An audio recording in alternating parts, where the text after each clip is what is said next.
mana isan'andro fandaharana tolotra ny fikambanan'ny mpiara-mamaky ny baiboly eto Madagasikara.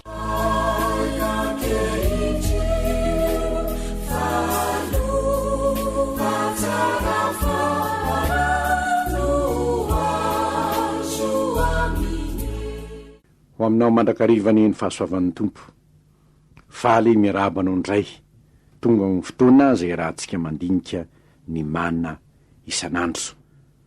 Iainantsika izany tenin'Andriamanitra izany ary hitondra hery vaovao antsika isan'andro amin'ny fanarahantsika ny tompo amin'ny maha-kristianina antsika. Averiko indray ry havana, averiko indray fa ny mana isan'andro dia natao ho antsika kristianina indrindraindrindra. Ary raha miampitany aminao ny afatra ny mana isan'andro dia ampitaina ho anao kristianina. Nefa raha mandinika zao epistily ho an'ny fiangonana izao sika ho an'ny korintianina zany, dia tsarovy fa tokony hampitaina any amin'ny fiangonanao koa zany fa azatazonina ho anao. Ity taratasy ho an'ny korintianina ity dia taratasy ho soratana ho an'ny fiangonana. Marina fa ho anao kristianina, nefa koa azo ampitaina any amin'ny fiangonana.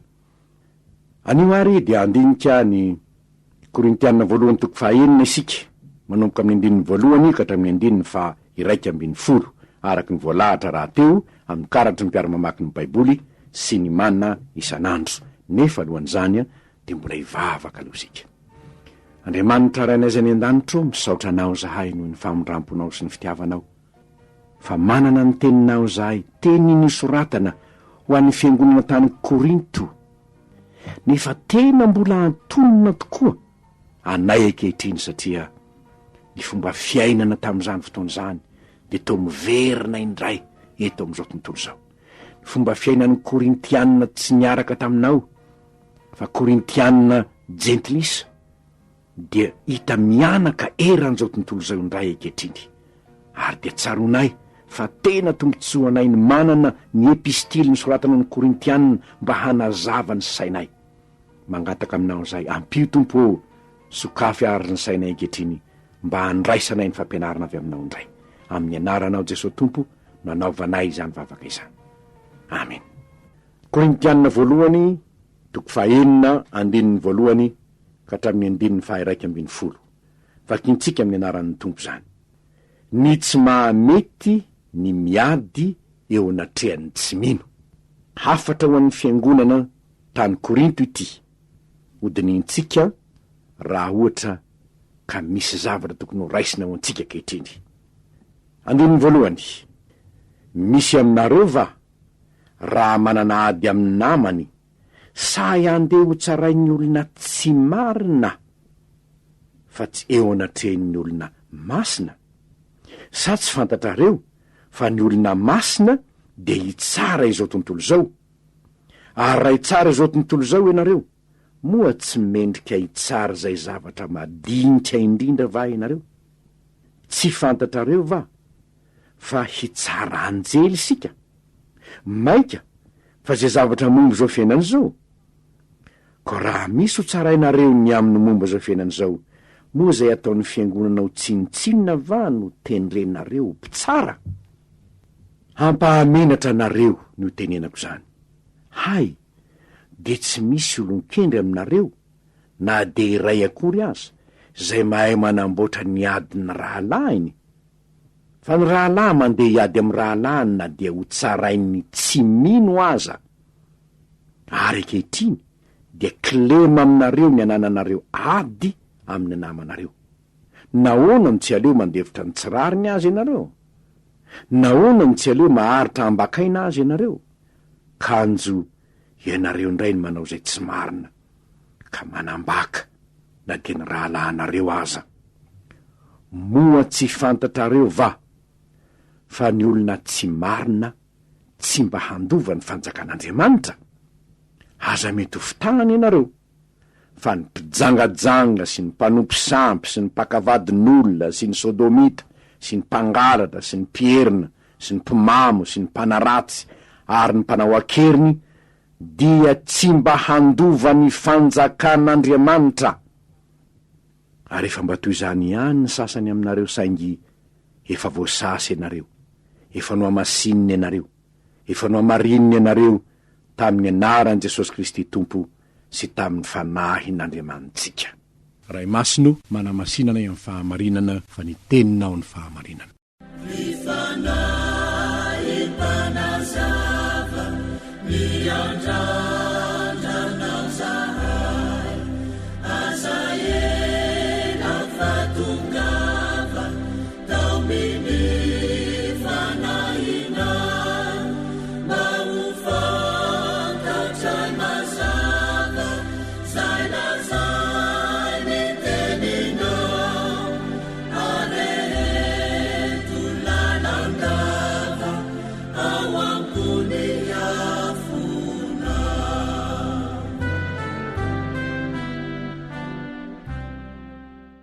Ny tsy mahamety ny miady eo anatrehan'ny tsy mino. Misy aminareo ve mananady amin'ny namany sa andeha ho tsarainy olona tsy marina fa tsy eo anatrehan'ny olona masina?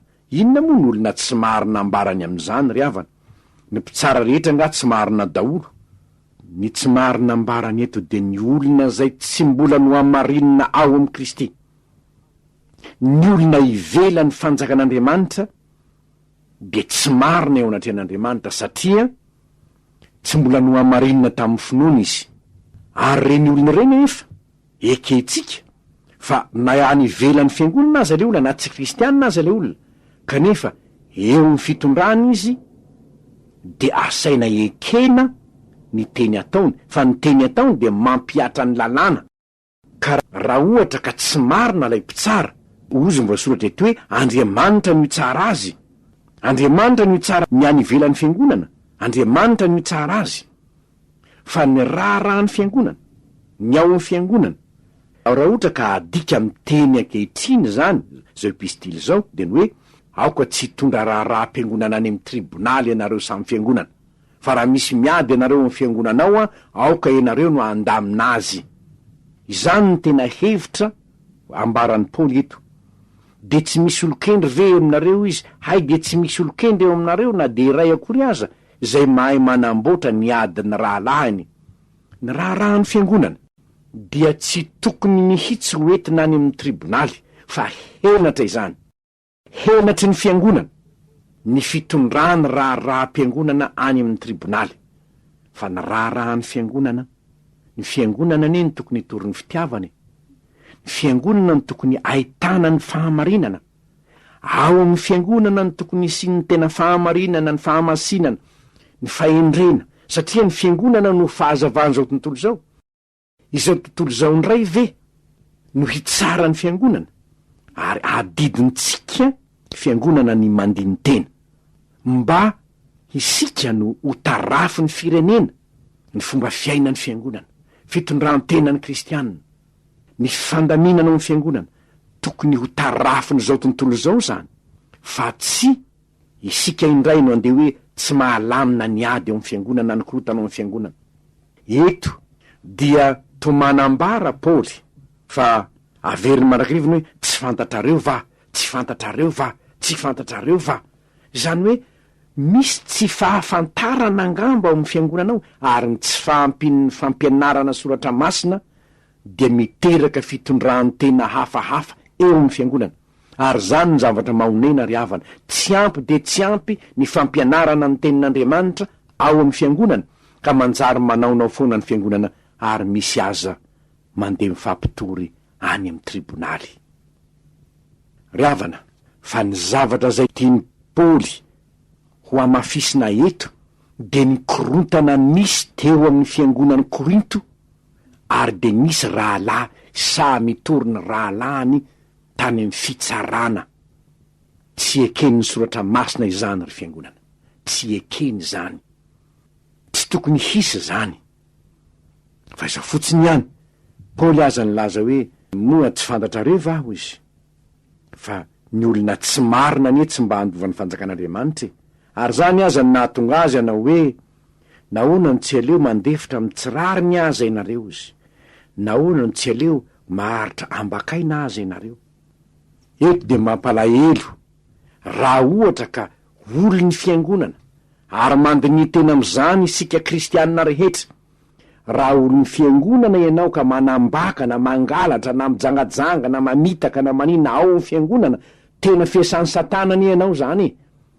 Ary milaza aminao fa tsy andovan'ny fanjakan'Andriamanitra ianao, fa zao mivoasoratra hoe no tsy fantatra reo fa ny olona tsy marina tsy mba andova fanjakan'Andriamanitra, aza mety ho fitany ianareo fa ny mpijangajanga sy ny mpanompo sampy sy ny mpakavadin'olona sy ny sodomita sy ny mpangalatra sy ny pierina sy ny mpimamy sy ny mpanaratsy mpanao akeriny tsy mba handova ny fanjakan'Andriamanitra.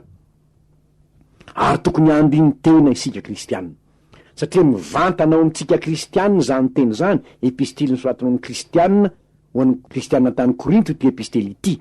Mbola misy mpijangajanga ao ve, mbola misy mpanompo sampy ao, mbola misy mpakavadin'olona ao, mbola misy sodomita ao, mbola misy mpangalatra ao, pierina ao, mpimamo ao, mpanaratsy ao, mpanao ankeriny zavatr'olona ao, mbola misy an'izany ve ao? Raha isan'izany ianao tsy andovan'ny fanjakan'Andriamanitra ianao ka matahora. Mahery be zany teniko zany angamba ao ianao. Nefa matoa amin'ny teny mafy Andriamanitra tamin'ny Israely de fitiavana izany. Fitiavana ny tenenany mafy mba hahatonga sainany kristianina no itenenako mafy tahaka zao.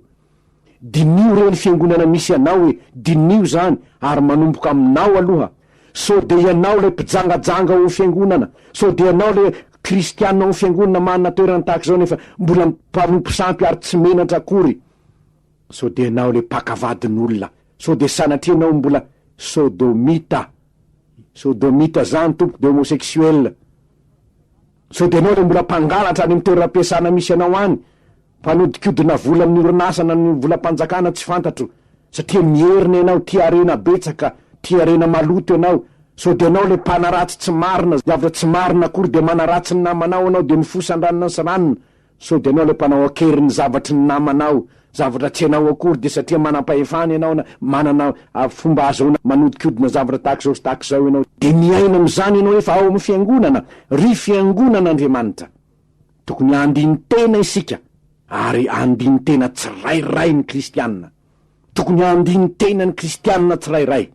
Raha mpijangajanga ianao mibeba, raha mpanompo sampy ianao mibeba, raha mpakavadin'olona ianao mibeba, raha sodomita ianao mibeba, raha mpangalatra ianao mibeba, raha pierina ianao mibeba, raha nakakeriny zavatr'olona ianao mibeba. Fa izao ani, zao ny filazan'ny Paoly hoe tahaka zany ihany ny sasany taminareo taloha izy, saingy zao efa voasasy ianareo, efa no amasinina ianareo, efa no amarinina ianareo tamin'ny anaran'i Jesosy Kristy Tompo, tamin'ny fanahin'Andriamanitsika. Ny dikan'izany efa nibebaka izy. Raha izany ny fiainany teo aloha teo am'izao tontolo zao, rehefa niditra ho fiangonana izy, de tsy zany intsony ny tokony ho fiainana fa efa mibebaka izy. Ary eto aho de te hitarika ny saintsika mpitory ny filazantsara. Fa raha tsy mitaona olona hibebaka ny filazantsara torinao, fa mampitsinjatsinjaka azy fotsiny, mampifalifaly azy fotsiny, gala evanjelika andindizana fotsiny, de tsy filazantsara ny Kristy zany fa fitaka. Ary tokony andinika isika rehetra kristianina. Mitaona olona hiala amin'ny ratsy ve, sa mampifalifaly olona fotsiny? Ny fifaliana de ho amin'ny olona voavela eloka. Fa raha tsy fifaliana olona voavela eloka, fifaliana fitaka ihany zany, indrindra raha ohatra ka gala evanjelika no entina mitory ny filazantsara. Misy ny sasany te hampandindiny olona fotsiny, tsy mampandiny olona tsy miala fijangajangana tompoko ny fanahy masina, fa ny devolo no mampifaly ny olona nefa tsy nahazo famelan-keloka akory izy. Ary tokony andiny tena isika rehetra fa averina indray fa ny olona miaina amin'ny fahotana de tsy andova ny fanjakan'Andriamanitra, fa raha afaka mandova ny fanjakan'Andriamanitra ireo de tsy maty teo amin'ny hazo fijaliana Kristy, ary tsy nisy zany raha teo amin'ny hazo fijaliana zany, fa matoa nisy ny raha teo amin'ny hazo fijaliana. Matoa nisy ny fahafatesan'i Jesosy zanak'Andriamanitra, de satria ny mpamon'olona sy ny mpijangajanga de tsy maintsy avela eloka, tsy maintsy misy pisolo, ary Kristy ny misolo azy teo amin'ny hazo fijaliana. Hanika re mpijangajanga, mpanompo sampy, pierina, mpakavadin'olona, sodomita, ireo rehetr'ireo, rehefa nanatona an' Jesosy Kristy Tompo izy, de zao ny voalaza hoe efa no amarinina izy, efa no amasinina izy, efa navela eloka izy. Ary zany aza natona ny tompony laza tamin'ny fariseo sy ny mpamoradalàna hoe ny mpijangajanga sy ny mpamory etra ny melo lalana anareo makany amin'ny fiainana mandrakizay, satria ireo no nibebaka ry Maria Magdalena anie ka de amin'ny fijangajangana ny tao amin'ny fanibebaka izy nitomany izy ry zaka io sy nika mpangalatra nefa hoy izy hoe iny tompony atsasaky ny fananako meko ny malahelo ary raha misy zavatr'olona nalaiko tamin'ny fanambakana de onerako zany raha kristianina ianao ka nangalatra vola nataiza onero zany mba azaon'Andriamanitra mamela ny helokao fa efa maty ny solohelokanao teo ambony hazo fijaliana Kristy. Tenin'Andriamanitra zany ry havana. Mety ho tezitra ianao, mety tsy fantatro, nefa mamela ahy ianao fa mpitondra afatra ny ahy tsy aza ny teny zany, mpitondra afatra fotsiny aho manazava aminao ny tokony fiainantsika amin'ny maha kristianina antsika. Mandalo zavatsarotra ny firenena, mila olona mandeha amin'ny fahamarinana ny firenentsika, mila olona mandeha amin'ny fahamasinana ny fiangonana, ary mila hodiovina ny fiangonana satria tonga ny fotoana mampisy toleransa be loatra eo amin'ny fiangonana, misy fandeferina be loatra amin'ny fahotana ao amin'ny fiangonana amin'izao fotoana izao, ary mila ny fiangonana hiverina tanteraka amin'Andriamanitra ny firenena mba azahoan'ny firenena ihany koa mitaratra ny hoe isika kristianina no voaloha laharana amin'ny fiainana amin'ny fahamarinana.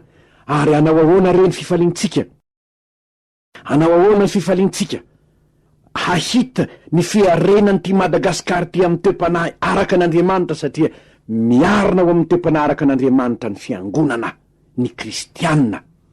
Averiky matetika eto amin'izao fampianarana izao ry havana fa aza manantena ianao fa ny olona ny ivelan'ny fanjakan'Andriamanitra ny mitondra famonjena ho an'ny firenena, mety ho fiasan'Andriamanitra ihany izy. Saingy izao tsy maintsy manomboka ato amintsika olony Kristy aloha ny fanavaozana rehetra.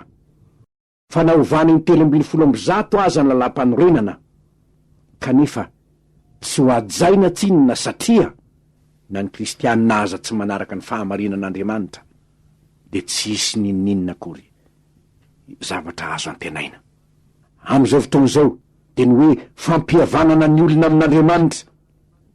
Iza nefa nanao zany, iza no hitaridalina amin'izany? Tsy isika fiangonana, fa nga misy fampihavanana an'Andriamanitra amin'ny olona afa-tsy amin'ny alalan'i Jesosy Kristy ilay mpampihavana, satria narahany Kristy teo amin'ny hazo fijaliana no nanaovany fampihavanana. Ka raha misy olona milaza hoe hampihavana an'Andriamanitra amin'ny olona kanefa tsy amin'ny rahany Kristy de miteniteny ho azy ihany izy, fa tsy fantany akory zay zavatra tokony hatao amin'izany.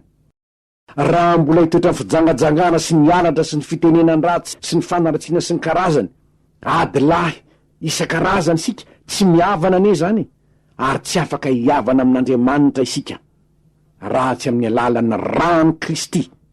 Mandrarantsika tsy hanaiky itsony reny fanatitra samihafa atao hoe tsisy ary ireny, satria ireny de tsy fanatitra ho an'Andriamanitra intsony fa fanatitra ho an'ny demonia, ho ny voalaza ny soratra masina. Eto sika dia tsy maintsy mivonona hiatrika ady, satria tsy hanaiky zany ny fianakavitsika, satria ny kolotsaina malagasy de mbola mitaky ny malagasy hanao zany. Zao anefa ny tsarovy, rehefa niditra amin'ny fanjakan'Andriamanitra ianao dia tsy maintsy ny lalàny fanjakan'Andriamanitra no iainanao. Ary noho izany ianareo mpitondra rehetra no tokony ho loha laharana amin'ny fihavanana amin'Andriamanitra amin'ny alalan'ny fibebahana. Ny fiangonana de mitory zany, ary tokony iaina amin'izany ny fiangonana, nefa tsy afa-miala amin'izany ny mpitondra rehetra na izy na izy, satria tokony hanaiky ny lalam-panorenana izy hoe hiavana amin'Andriamanitra. Ary ny fihavanana amin'Andriamanitra dia ny fialana amin'ny faharatsiana, amin'ny risoriso, amin'ny fangalarana, amin'ny fanodikidonana ny tisiri, fa amin'ny alalan'ny fibebahana, fialana amin'ny ratsy fanekena ny nisy lon'ny tompo atsika teo amin'ny hazo fijaliana. Fa ny rany Jesosy teo amin'ny hazo fijaliana ihany no lalana hampihavanana ny olona amin'Andriamanitra. Ko na iza tsy mety hiavana amin'Andriamanitra amin'ny anaran'i Jesosy Kristy tompo, lay nanolotra ny ainy teo amin'ny hazo fijaliana de manana fitondrantena anticonstitutionnel izy, satria nitediavy ny lalam-panorenana de nihavanany ny olona amin'Andriamanitra. Fihavanana amin'Andriamanitra nefa de miteraka fampihavanana eo amin'ny mpiaramonina, satria tiavany Jehovah Andriamanitra ao ary tiavany namanao. Tsy vita ny herin'ny tenanao zany, na de dradradradrainay atsisy ary azy zany, tsy vita ny herin'ny olombelona zany, fa rehefa mibebaka kosa ny olona ka manatony izy. Zao ny voalaza ato hoe efa nosasana ianareo, efa no amasininy ianareo, efa no amarininy ianareo tamin'ny anaran'i Jesosy Kristy Tompo sy tamin'ny fanahin'Andriamanitra. Ry havana, manomboka amintsika fiangonana ary, aok'izay niadiady eo amin'ny fiangonanao, aok'izay nikorontanao, aoka ifamela eloka isika. Ary raha misy miaina amin'ny fijangajangana sy amin'ny fahotanao, aoka re iove, aoka iova, aoka ifananatra isika, aoka samy teny isika, pitory ny filazantsara, hanambara f'Andriamanitra dia masina, tsy ho safosafoitsika no takotakonana ny fahotana. Ary raha misy fantatra fa olomeloka, amarininy zany, ary itondrana olona roa na telo, ho anariny zany, aseho amin'ny fiangonana, aoroana iala amin'ny fiangonana azy izy rehefa tsy mety miova. Satria izany ineny fampianaran'ny soratra masiny, esory aminareo ilay mpanao ratsy ho izy amin'ny andininy 7:10 amin'ny toko 5.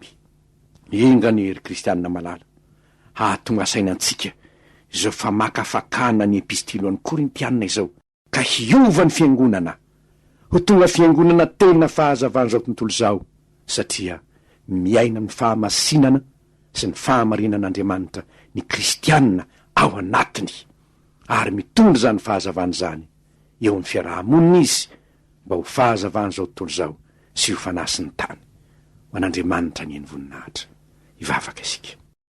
Misaotranao zahay Andriamanitra noho ny famindramponao, fa matoa anananay ankehitriny izany teny zany, na de fa ela aza ny nanoratana azy, de satria tianao ho renay indray.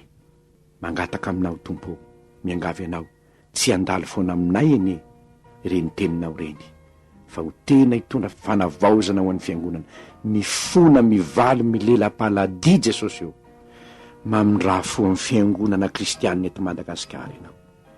Misy aminay mandefitra amin'ny fijangajangana, amin'ny fanompoatsampy, mandefitra amin'ny falitopitondratena samihafa amin'ny fiainan'ny sodomita. Misy aminay mandefitra amin'ny fangalarana sy ny fakanakeriny zavatr'olona etsetretsetra. Panota izahay, mifona zahay Tompo avaozy ny fiangonana. Jesosy malalanay eo, tahaka ny nanavaozanao ny fiangonana tamin'ny andro ny fifoazana fa izahay, tahaka ny nanavaozana ny fiangonana tamin'ny andro Pentekosta, miangavy anao zahay, avaozy ny fiangonana eto Madagasikara, avaozy ny kristianina eto Madagasikara, mba ho tonga saina zahay ka hibebaka aminao Tompo eo, mifona aminao ry Tompo malalanay eo, avaozy ny fiangonanao, mamelany eloko ny fiangonana ianao, mamelany fahotanay ianao, ekenay fa tsy tena fahazavana zay matoa zao ny zava-misy eto amin'ny firenenay, ekenay zany.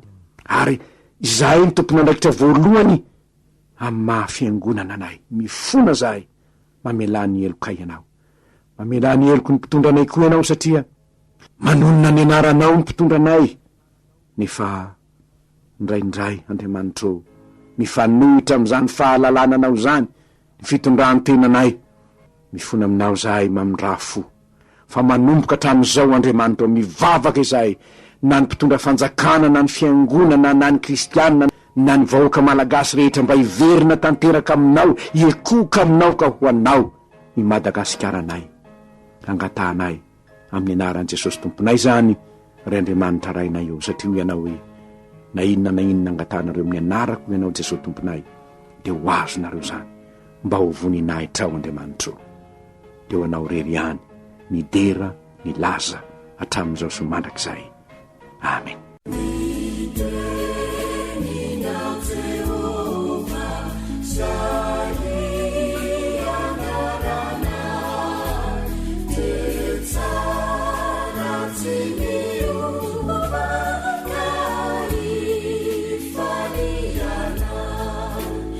Mana isan'andro fandiniana sy fandalinana ny soratra masina, atolotry ny fikambana ny mpiara-mamaky ny baiboly. Raha nahalinanao zany, azo atao ny mividy kasety na CD izay afarana amin'ny fikambana ny mpiara-mamaky ny baiboly, Totobato Ranavalona voalohany Antaninarenina. Raha mila fanampanazavana dia antsoy ny laharana tarby 24 809 92 na 032 72 147 27. Ho anareo any amin'ny faritra kosa ny fandraisa na manatona ny mpiandraikitry ny fikambanana any amin'ny faritra misy anareo.